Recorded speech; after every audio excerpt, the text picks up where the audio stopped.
Hey guys, we're gonna do coffee talk in the car today. Coffee car talk, if you will. Just got done driving my kids at school, and this is actually the quietest place I could find. Plus, I'm still struggling a little bit with my voice, so I figured a quiet, contained spot actually will help me speak a little clearer to you today. And listen, we got a lot of news stories. There's a lot of news happening in the world, but we're just going to focus on two main stories that I think are really important for you to know as you start off your Tuesday. One having to do with foreign policy, the other happening to do with a high-profile court case that's happening in America. So, big thing to know. Monday night, while many of us were cooking dinner and getting ready for bed, the White House was actually hosting a very important meeting. President Biden was meeting with President Xi of China. And the big takeaway, why does this story matter? The big takeaway is as simple as this. It's just important to know that this meeting happened.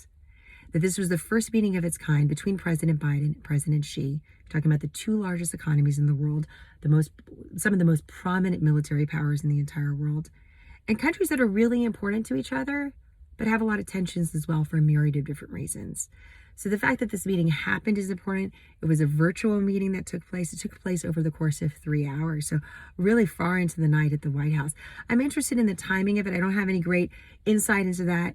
It was late night here at the White House in America when this meeting was taking place. It was early morning in China. Obviously, there are major time differences no matter what time you choose, but thought the timing of that was interesting. It was after the infrastructure bill was signed earlier that day on Monday, where President Biden actually mentioned a competition with China a little bit in that remark. But both President Biden came into this meeting with a little bit of political momentum, as did President Xi. Last week, the Communist Party in China basically gave President Xi a vote of confidence for his continued leadership. So both of these presidents have known each other for a very long time, held this virtual meeting. We'll see if there's any actionable results out of it. But hey, just important to know that it happened. China is the largest communist country in the entire world. There's only 4 communist countries: China, Laos, Vietnam, and Cuba. I just want to mention Cuba to you really quickly because there was an anticipation of more protests happening against the Cuban government yesterday in Cuba. The reports that we've received indicate that those protests never really got the chance to get started, that the crackdown by the government happened swiftly on that. We're continuing to watch Cuba. Cuba is a state sponsor of terrorism. It's designated by the U.S. State Department, so we're watching what happens there. Very closed, very controlled environment, and just something I want to keep an eye on. So some of you have family in Cuba. If you have any insights, anything that you'd like to share, I'd love to hear it, because we quite frankly don't have good, reliable information coming because the Cuban government limits or eliminates telecommunication. So just want us to keep an eye on what's happening there. Okay, separately here at home, there's a court case you're seeing a lot of headlines about. The court case involving Kyle Rittenhouse, an 18-year-old who shot 3 people in Kenosha, Wisconsin in 2020, so last year. What's important to know about this is that he shot and killed 2 of them, injured another of them. That's not at dispute. What's at dispute is whether or not he's guilty of homicide or it was self-defense.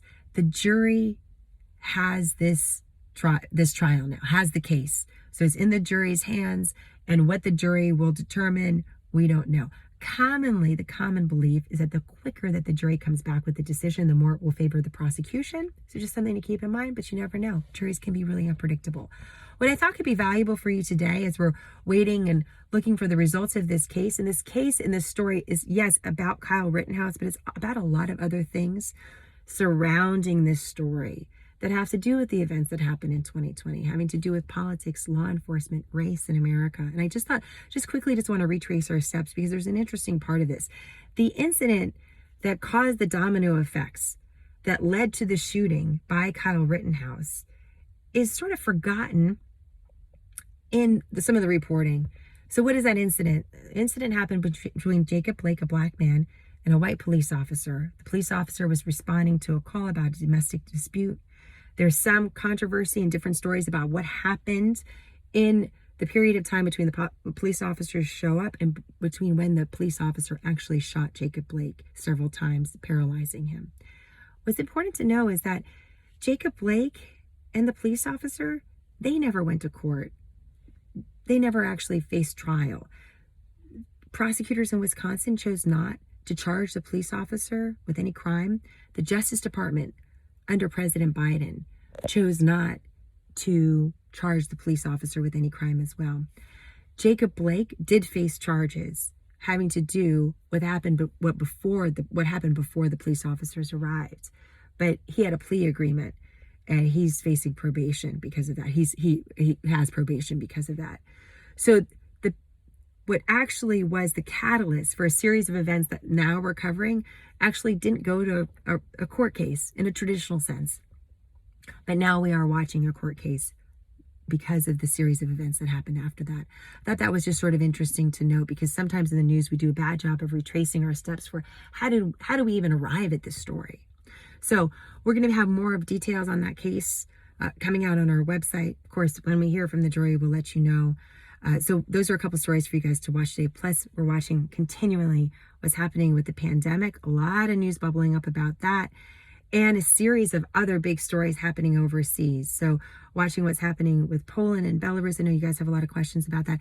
Keep your questions and comments coming, requests about what's happening around the world. We love hearing from you, and it helps guide me to use our resources wisely to better serve you. So questions and comments, let me know, and more on all these stories on smarternews.com. Have a great day, guys. I'll talk to you soon, hopefully outside the car. Have a great day.